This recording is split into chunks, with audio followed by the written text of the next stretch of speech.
I love the fact that he was successful. He's 20 years ahead of me. But I know that in 20 years, I'm going to be him. Because if you put in the work, you show up every day, and there's a problem that you solve, it's going to happen. So you're never ready. But also, I think a lot of entrepreneurs say, I wish I would have left earlier.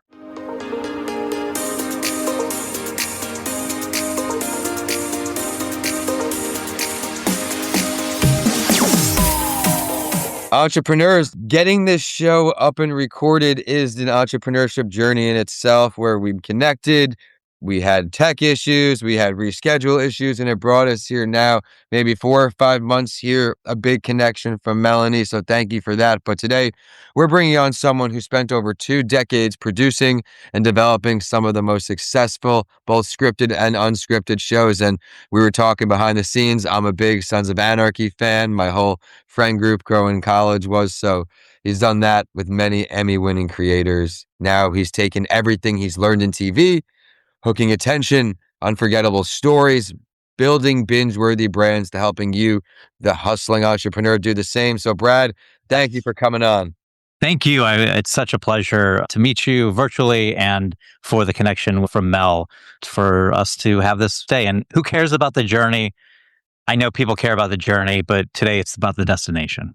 Yeah, we're going to talk about how you got here, and I'm super excited for that. So everyone, welcome back to That Entrepreneur Show. Thank you for continuing to support and keep this a top 2.5% global show from Listen Notes.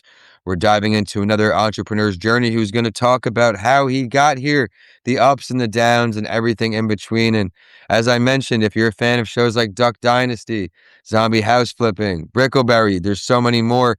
Make sure you leave a comment, reach out to him. We'll tell you how at the end of the show, because now he's coaching, like I said, and he'll help you navigate those same waters. We're brought to you today by Coming Alive podcastproduction.com. And with that, we're starting back in the beginning, maybe a little bit before this stuff. But why did you know you wanted to be an entrepreneur? The story went, I've been working a W-2 job my entire life. So I only knew how to work for someone. I only knew how to make money for someone. And then in my television journey, I got handed all of the home renovation shows on A&E. And since it was Zombie House Flipping, I created Triple Digit Flip, 50-50 Flip, $1 Million Zombie Flips, that's on air now. And what happened was I didn't know anything about real estate investing. So what do you do when you don't know anything about it? You learn. And I started becoming a student again, and I surrounded myself with real estate investors. Most real estate investors are entrepreneurs. Most real estate investors and entrepreneurs that I was very blessed to meet have a growth mindset. They believe in the law of reciprocity, the law of abundance. They help more people. One real estate transaction helps how many people? It's so many people. And I looked at them, and they were good humans, good people. And I said, wait, you get to do all of this, and it's good. And the more good that you do, the more that you give, the more that comes back to you. Everything the entertainment industry is not. So I surrounded myself with these individuals that got addicted to the mindset of an entrepreneur, which I had never seen in 25 years of my life. And it was April of 24 that I was at Pace Morby and Jamil's conference. We were launching a show with Grant Cardone. I was there to help announce it. I'm behind stage with Pace, with Jamil and Grant Cardone and Elena Cardone and Jared and the whole team as a W-2 employee. And I said, I need to take advantage of this, meaning I need to be a student directly to them. Hopefully they won't like me, but I've got to jump into the deep end, not knowing if I could swim. And it was that day that after Grant spoke and wowed 2,000 people, I called, and that was my last day as a W-2 employee. So I knew that I wanted to be like the people that I respected. I knew that I wanted to give more. I knew that I wanted to control my destiny versus complaining about the things that were given to me. So I knew that it was going to be a hard road. It's still every day a hard road. My team, now that I have a team, they depend on me waking up in the morning as my best self and going to sleep as my best self and next day. And I know that I now will make a whole lot more change into the world, do all the things that I want to do, and also provide for my family in a way that I couldn't. It's just really difficult and really hard, and it's not for everybody. So I knew that I had to take a 2.0 of my life and make the leap, knowing that all the goodwill that I've had and that I put out there for the last 20, 25 years in my background was going to translate. Yeah, and you said so many great points there. The entrepreneur mindset is one of a kind you may not see with maybe talents on a show, for example, right? The same work ethic where now you're on, I time block every day before bed, and then you see it end up looking like this, right? By the end of the day, because I get all these other thoughts that are popping in my head. So certainly not for everyone, but of course, there's pros and cons to everything. There's nothing like a direct deposit on Friday. I just have had that so little in my life on these little stints where I can't relate. The chaos is my norm, like our guest today, where entrepreneurship, you got to figure it out. And one way to do that is continuing to network with great people like we brought on today. So again, you spent over 20 years in TV, Yes. told us when it was time to switch. But then once you switched and you were in the deep end, as you put it, all on your own, what are some of the earlier things or challenges, I should say, that you faced to help out our entrepreneurs who maybe are tuning in, ready to jump in themselves? The biggest wake up call was when I would wake up every day at a W 2 job. My inbox would be full, my calendar would be full, but they're all reactions. They are all as a result of the job that you have. And very quickly after I left and I woke up, my calendar wasn't as busy. My inbox was full of spam. My phone wasn't ringing. That's where the light bulb hit was, oh, I have to create. I have to be proactive. I have to do all of the things so that I can have a calendar and have all of these relationships and do all the things that I want to do. So I had to put my foot on the pedal to drive the car versus in theory, it was a self-driving car. And that's one of the reasons why I left too, is I woke up every morning and it was easy. I was doing really big things and it was easy. And that's a problem. I've always known, and from reading, is the other side of a wall are great things. But most people approach that wall and turn back right around. That's why people don't leave. That's why I didn't leave for years. And I don't regret a single day at my job. I absolutely love everything. The reason I'm in a position today to help as many people as I am as a direct result of all the learnings and all the people that helped me. So that's one. The other thing, you have to show up every day. And when I say show up in my entrepreneurial journey now, especially somebody that deals with content and media, we are trained to be normal. We are trained to be the same. We are trained to look the same, talk the same, be the same. But the innovators in the world and the people that win are those that aren't. They are different. They also have a lot of haters. They have a lot of people pointing at them, but they're doing something that nobody else does. So one of the things that I tell people, as soon as they get out of whatever W-2 world and are allowed to have a voice, there's somebody on the other side who knows where it is, what time, where, that need to hear the words that you have inside you that you probably have kept in for so long. So show up every day, talk about your life. You think nobody cares? Somebody does. Somebody cares. The only person that cares about your voice or about what you look like is the person that's staring you across the mirror. Nobody else cares. I had a friend that for 2 years, a female, 30s, she would wake up without makeup, literally rolled on her bed and just go live on Instagram for 2 hours. Yeah. That's it. Now she got ready throughout the day, but nobody cares. So one, that's probably the biggest thing. You got to show up, you've got to share, you've got to talk. Social media now, there's been no other time where there has been a free social media marketing machine that literally one post, one live, one short can absolutely change your life. If you want to go into the world of entrepreneurship, it's probably because you have something, you've solved a problem that can help someone else. So get out there, talk about it. Only people that are going to know who you are, what makes you different, is if you tell people that. They're not going to find you. You've got to go after and showcase them. And eventually they'll find you, because when a farmer drops seeds, you don't pick those crops overnight. It happens over time. Every day you've got to plant seeds. You've got to show up. And that's what I have found now. I am so grateful that I started this journey about being out there every day, talking to people, networking every day, because those seeds now are starting to sprout. A lot of them die. You go down a path and you're like, oh my God, I'm so excited. And then it just dies. But because you have all these other seeds planted, that's okay.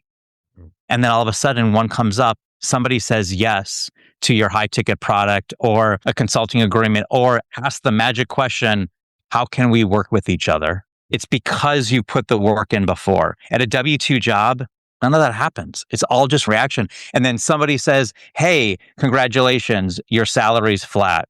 Congratulations, you get to be an employee for another year.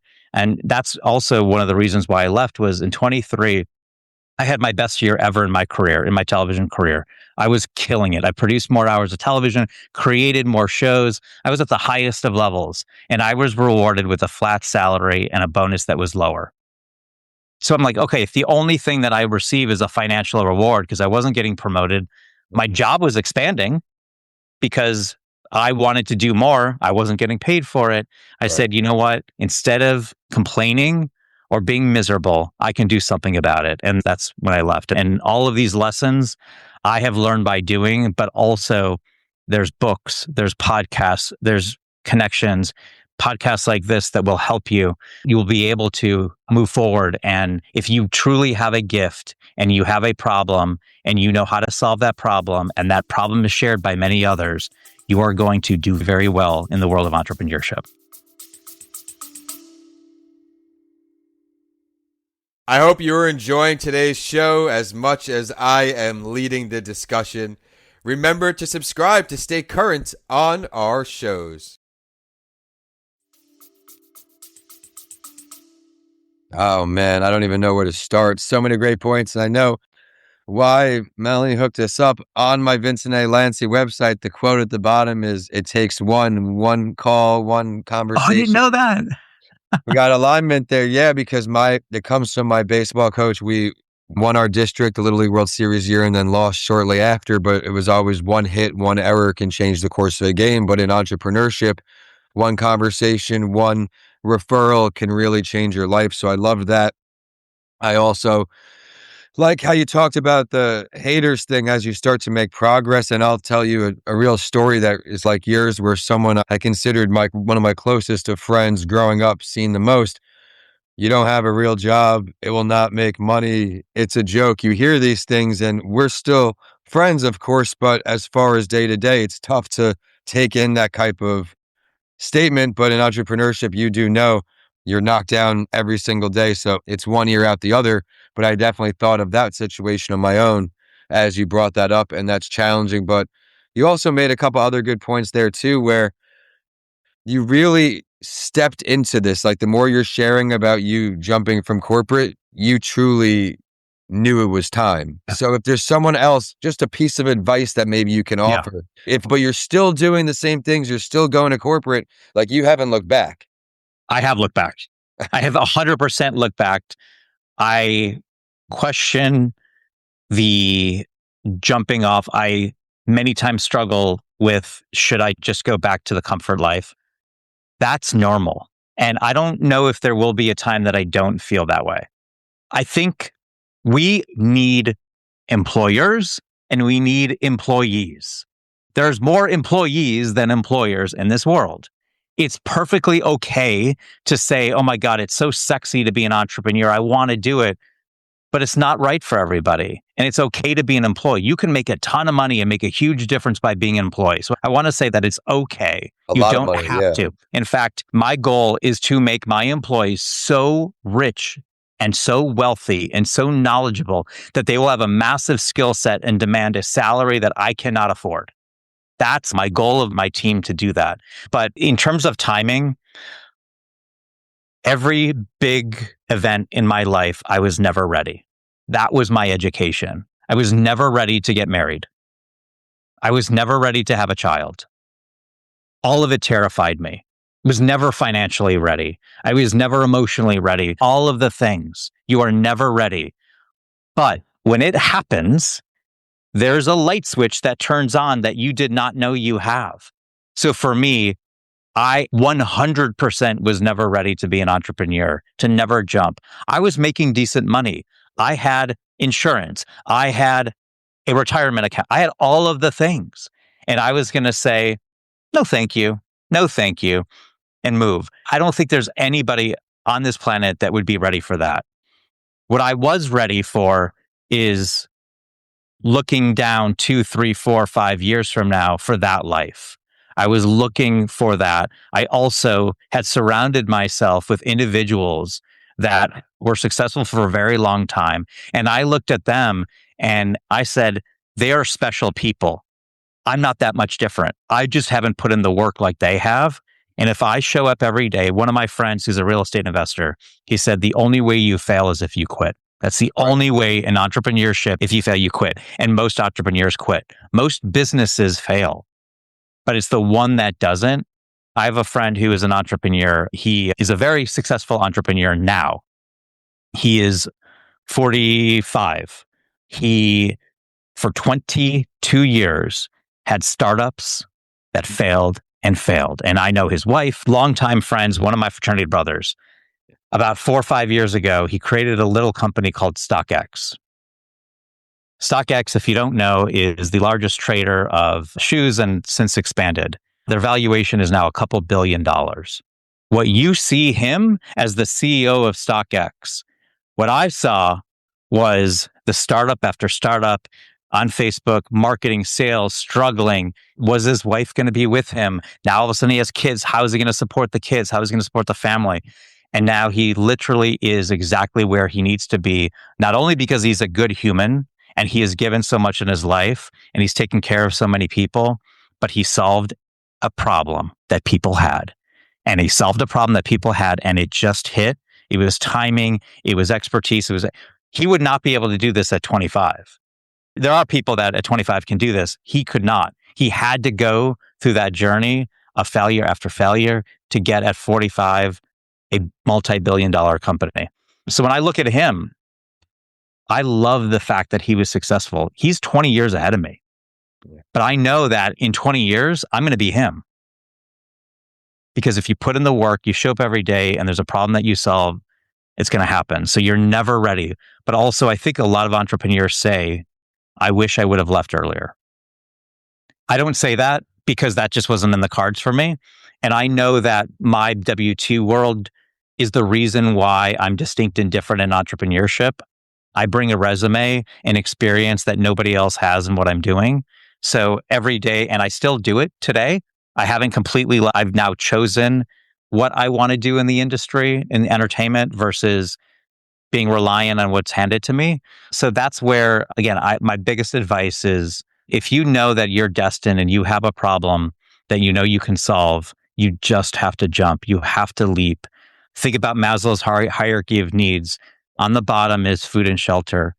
As long as that's covered, you can live and you can succeed. If that's not covered, don't leave a W-2 job. Make sure you have food on the table and shelter over your head.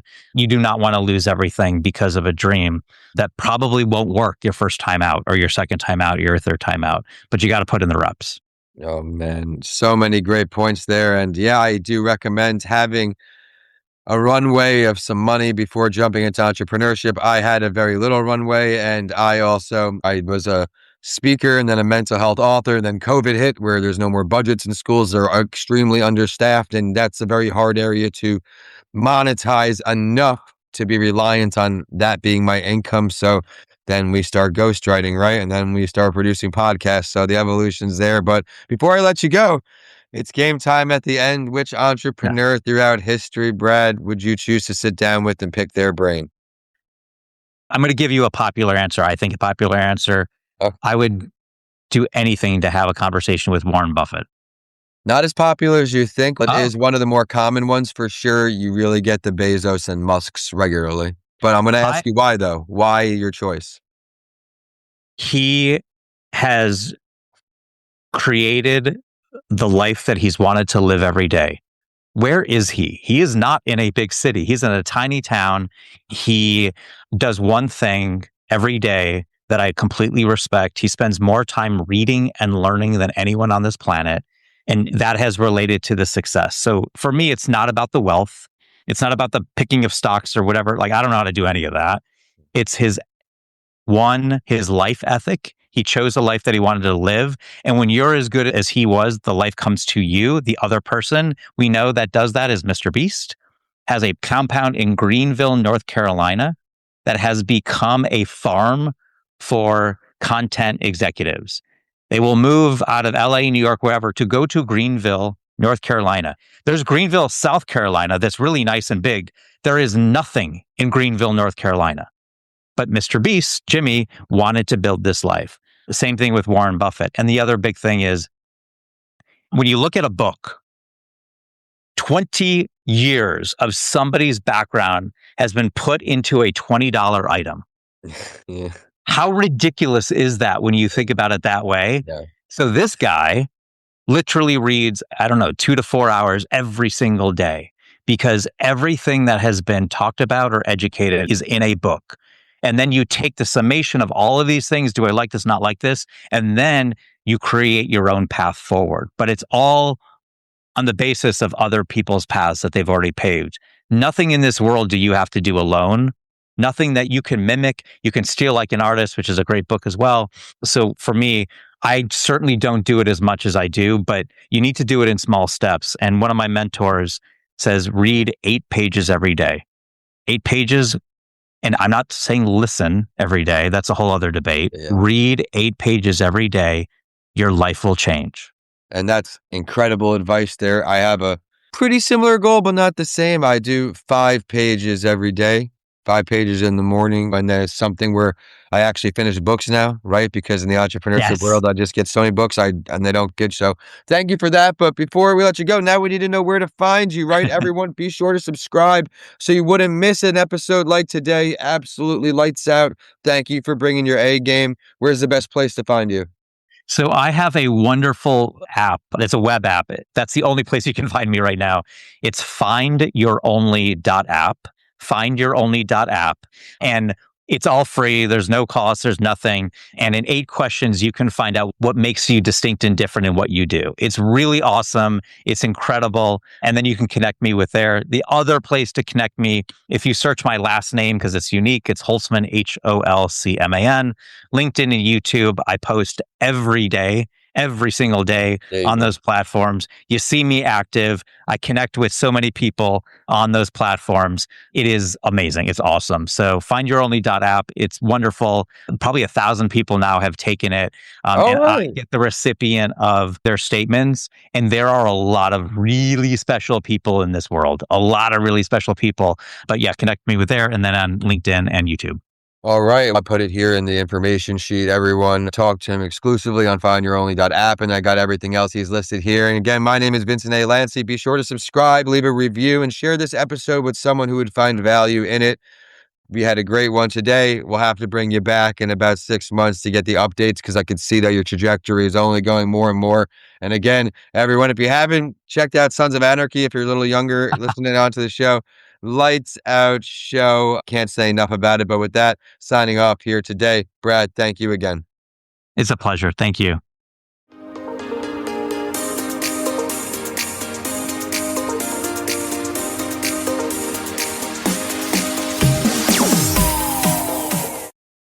Thank you for tuning in to another episode. I would love to hear your feedback. What did you love? What do you want to see more of?